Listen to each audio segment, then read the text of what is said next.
இப்படி இருக்கும்போது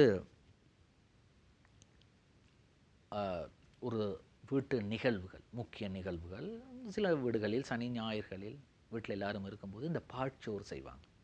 அதே போன்று இந்த சிங்கள மக்கள் அதை மிக பெரிய அதற்கு ஒரு கௌரவம் கொடுத்து எந்த ஒரு சுப நிகழ்விலும் கிரிபத் என்ற அந்த பாட்சோரை அனைவருக்கும் பகிர்ந்து அனைவரும் முன்பார். அப்படிப்பட்ட பாட்சோருக்கு உலகளாவிய ரீதியிலே பெருமை கிடைத்திருக்கின்றது. பார்க்கலாம் இன்றைய லங்கா தீப பத்திரிகை.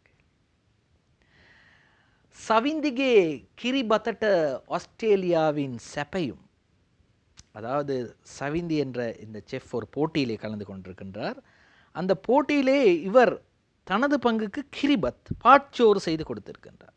அந்த பாட்சோரை சுவைத்த ශ්‍රීලාංකික කාන්තාව වන සවින්දි පෙරේරා ඔස්ට්‍රේලියානු මාස්ටර් චෙෆ් තරඟාවලියේදී පිළියෙල කළ කිරිබත් ආගාරයට විනිසුරුවන්ගේ හියල සැපயும் இமிவியத். பாராட்டி இருக்கிறாங்க. அங்கே இருக்கக்கூடிய நடுவர்கள் எல்லாம் சூப்பராக இருக்கு இந்த kiribath, the milk rice, very very taste அப்படின்னு சொல்லி சாப்பிட்ருக்காங்க. இலங்கை கிரிபத் பாட்சோறு சாப்பிட்டு பெருமை சேர்த்திருக்கிறாங்க சவிந்தி பெரேராவுக்கு. எங்களுடைய வாழ்த்துக்களை நாங்கள் தெரிவித்துக்